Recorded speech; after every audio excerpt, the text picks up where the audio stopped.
Loh, saya polisi, boleh meriksa. Kalau nggak mungkin kan kau bilang, emang saya kenal kau?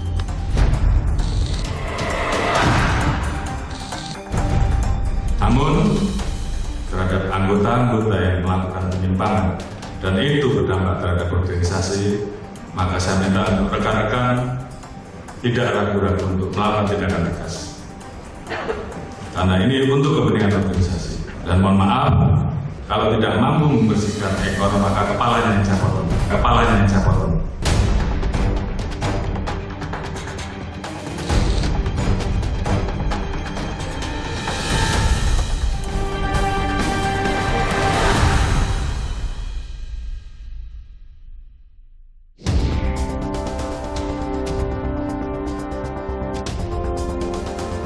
Banyak dari kita sepakat bahwa kita tengah berada di situasi darurat kekerasan seksual. Mayoritas korbannya adalah perempuan dan anak. Tapi situasi ini seperti mandek.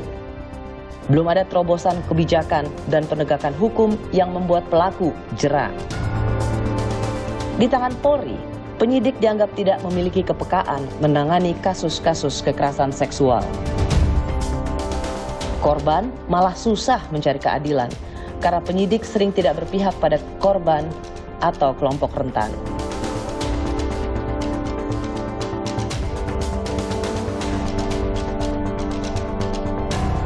Polri diminta untuk memiliki terobosan hukum atas nama keadilan.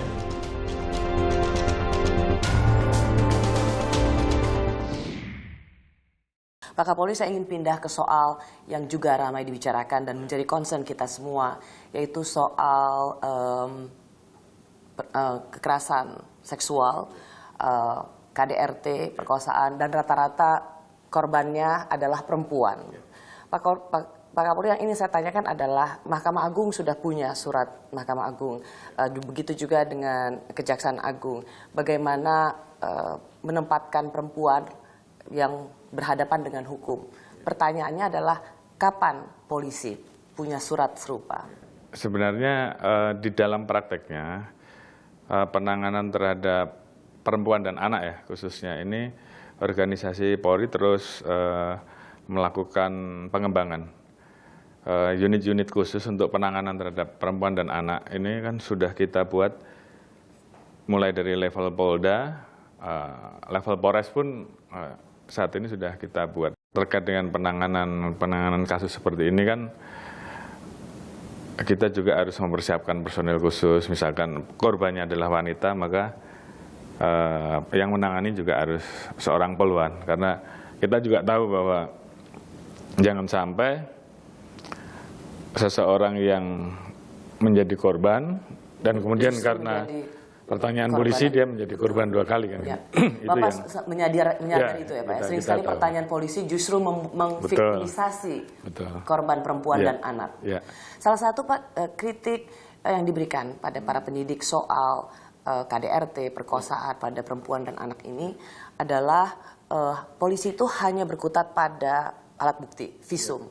Tetapi kemudian ketika itu anak-anak, padahal visum itu harus segera, begitu makan waktu juga belum tentu bisa ditemukan bekasnya. Apakah ada terobosan Pak dalam penyidikan soal visum yang lebih terkait dengan psikiatri begitu? Jadi bagaimana ahli bisa melihat apa yang terjadi pada perempuan dan anak dalam hal ini?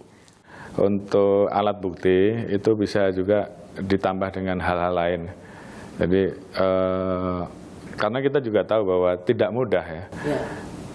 Saksi tidak ada dan kemudian perbuatan yang dilakukan juga kemudian juga kadangkala pada saat divisum juga tidak terlihat, tapi kemudian perbuatan itu ada, fakta itu ada.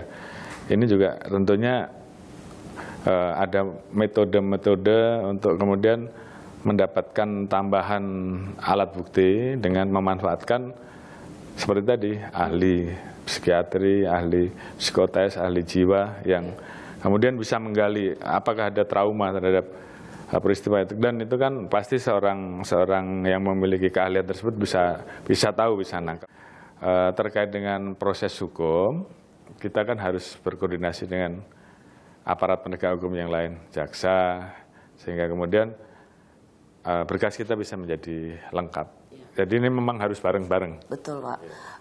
Kenapa ini menjadi concern? Karena sering sekali polisi dianggap tidak sungguh-sungguh memberikan keadilan Pak, pada korban dan juga anak. Padahal kekerasan seksual itu meningkat begitu tajam dan pelakunya adalah rata-rata orang yang terdekat. Nah, biasanya pelaku itu Pak bahkan memiliki kemampuan untuk menggugat balik atau membela dengan mengatakan tidak mungkin, atau juga polisi juga tidak mengatakan tidak mungkin keluarga dekatnya sendiri. Kalau kita bicara misalnya saat kasus yang lebih spesifik, biasanya kemudian polisi akan hanya bersandar pada tidak ada visum, lalu ahlinya juga ditunjuk ahli yang tidak secara kompeten dapat menggali kondisi kejiwaan anak. Apa arahan Pak Kapolri dengan situasi seperti ini? Kita sudah darurat kekerasan seksual, supaya polisi benar-benar berpihak kepada korban, memberikan keadilan pada korban. Ini memang banyak hal yang disampaikan kepada kami dan kami berusaha menyerap itu, dan kemudian ini yang kemudian kita minta untuk diperbaiki, diberikan ruang-ruang khusus untuk masyarakat bisa menyampaikan apa yang dia takuti, karena memang ada rasa trauma juga dan ada kekuatan yang tidak terlihat yang kemudian memaksa dia untuk kemudian berani bicara terbuka, dan itu kan butuh suatu kenyamanan, sehingga tentunya bagaimana mempersiapkan fasilitas sehingga korban dengan nyaman mau terbuka dan yakin bahwa polisi betul-betul menangani atau merespon dengan baik. Tentunya ini memang juga harus dilatihkan, kemudian diberikan arahan juga terhadap anggota, karena memang ini yang dirasakan oleh masyarakat dan anggota harus tahu itu, sehingga kemudian masyarakat yang menjadi korban betul-betul mau melapor, karena dia merasa ada harapan bahwa kalau lapor ditindaklanjuti oleh polisi, jiwa yang bersangkutan juga betul-betul bisa dijaga, diamankan, dan tidak terancam dengan hal baru lagi nanti kalau dia mau terbuka. Nah, ini tentunya kita kemudian mau bekerja sama dengan lembaga-lembaga yang ada, pelindungan saksi, korban, dan sebagainya, sehingga memberikan keyakinan kepada masyarakat, khususnya yang mengalami trauma-trauma seperti itu, untuk kemudian ada kepastian terhadap prosesnya, keamanannya, dan juga traumanya dia terhadap masa depan karena malu, itu juga menjadi bagian yang selalu kita evaluasi. Ya, Pak Sigit mengatakan jangan nunggu viral dulu, ayo diselesaikan. Yang terjadi sekarang adalah kasus-kasus di Polres yang tidak memberikan rasa keadilan pada korban, viral, menyebar luas, baru kemudian diambil alih ke Polda. Apa memang mau begini terus, atau memang setiap Polres harus mampu menyelesaikan persoalannya, atau itu kemudian harus di bawah pengawasan Kapolda masing-masing? Saya melihat bahwa memang ada proses yang kemudian masyarakat merasa tidak puas terhadap pelayanan yang diberikan polisi, karena mungkin kalau nggak viral nggak ditangani. Betul, betul, tapi sebenarnya banyak yang tidak viral yang juga ditangani. Cuman memang butuh waktu untuk membenahi institusi ini, menjelaskan kepada anggota tentang bagaimana dia harus respon cepat terhadap peristiwa-peristiwa yang terjadi. Tapi yang jelas kalau yang viralnya itu karena perilaku anggota negatif, ya kita tidak boleh ragu-ragu untuk kemudian menindak cepat, karena ini dilihat oleh masyarakat apa action polisi. Tapi terhadap yang bagus tentunya kita berikan apresiasi, karena kan prinsip memberikan punishment terhadap anggota yang melanggar dan juga memberikan apresiasi terhadap anggota yang melakukan prestasi, ini tentunya harus membuat anggota tetap semangat bahwa reward tetap kita berikan terhadap mereka yang berprestasi, dan kita juga nggak pernah ragu untuk menindak anggota. Karena kalau Pak Kapolri pernah bilang begini kan, kalau perlu potong kepalanya. Peka terhadap situasi, peka terhadap apa yang diharapkan oleh masyarakat, dan kemudian kita bisa melakukan langkah yang tepat. Karena kalau kita berpikir dengan cara kita sendiri, maka hasilnya bukan semakin baik, tapi semakin hancur. Saya dan juga seluruh rekan-rekan pejabat utama yang mempunyai komitmen yang sama terhadap anggota yang sudah kerja keras di lapangan, yang sudah capek meninggalkan anak istri, dan kita tahu bahwa kerjanya memang bagus, tentunya kita akan selalu berkomitmen untuk memberikan reward. Namun terhadap anggota-anggota yang melakukan penyimpangan dan itu berdampak terhadap organisasi, maka saya minta untuk rekan-rekan tidak ragu-ragu untuk melakukan tindakan tegas. Karena ini untuk kepentingan organisasi. Dan mohon maaf, kalau tidak mampu membersihkan ekor, maka kepalanya yang saya potong. Karena ini semua untuk kebaikan, untuk organisasi yang kita cintai. Apa sebenarnya yang ingin Bapak sampaikan? Kita tentunya berani menindak kalau pimpinan itu kemudian bisa memberikan contoh dan teladan kepada anggotanya.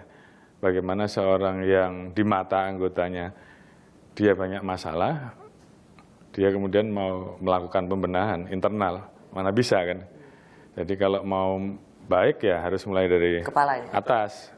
Caranya ya dia harus bisa menjadi contoh teladan kan, sehingga kemudian anggota merasa bahwa ada panutan yang dia ikuti, sehingga pada saat ada pelanggaran seorang pimpinan bisa berani mengevaluasi mulai dari yang sifatnya teguran sampai dengan tindakan keras gitu.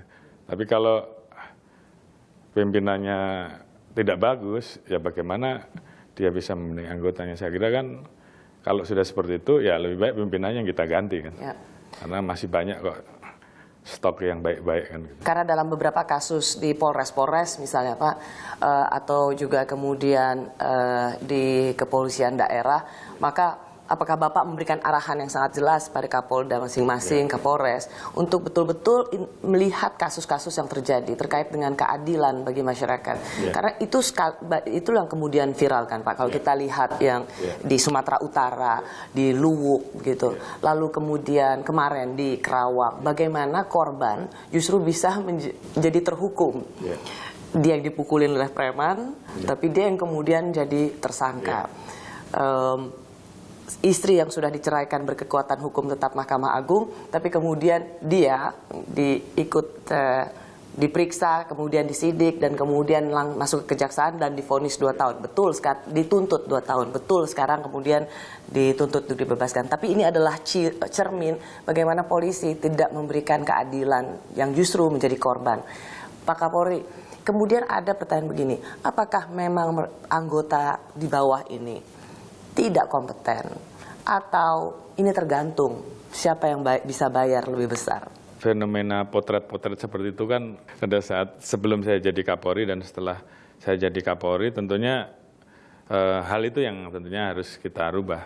Kita berikan ruang restoratif justice untuk kemudian menyelesaikan hal-hal yang sifatnya sebenarnya bisa diselesaikan dengan cara musyawarah, khususnya masalah-masalah keluarga, kemudian masalah-masalah kecil yang seharusnya tidak perlu diproses hukum, apalagi hal-hal yang kemudian menyangkut urusan yang orang bisa berpersepsi ini urusan si kaya dan si miskin, hal-hal yang seperti itu kan sebenarnya bisa diselesaikan di ruang restoratif justice.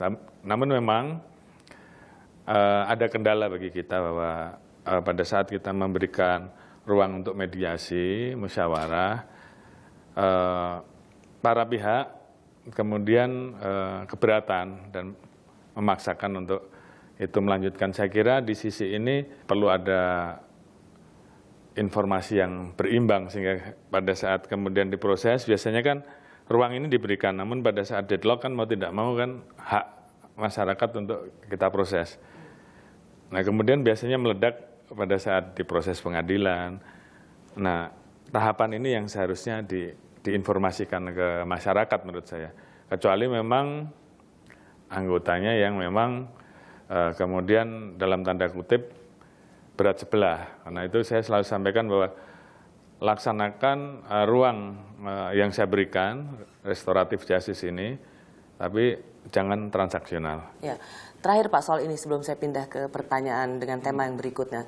Hanya saja yang juga diharapkan dari polisi pada kasus-kasus kekerasan seksual, KDRT, polisi saya rasa juga tidak serta-merta mengutamakan restoratif justice, karena bagaimanapun juga sering sekali polisi ikut mendorong apa yang menjadi penyelesaian korban perkosaan dikawinkan saja. Itu bukan bagian dari solusi, Pak Kapolri, dan itu bagian dari kritik para aktivis perempuan, karena sungguh tidak mudah korban perkosaan diberikan solusi untuk dinikahi oleh pelakunya.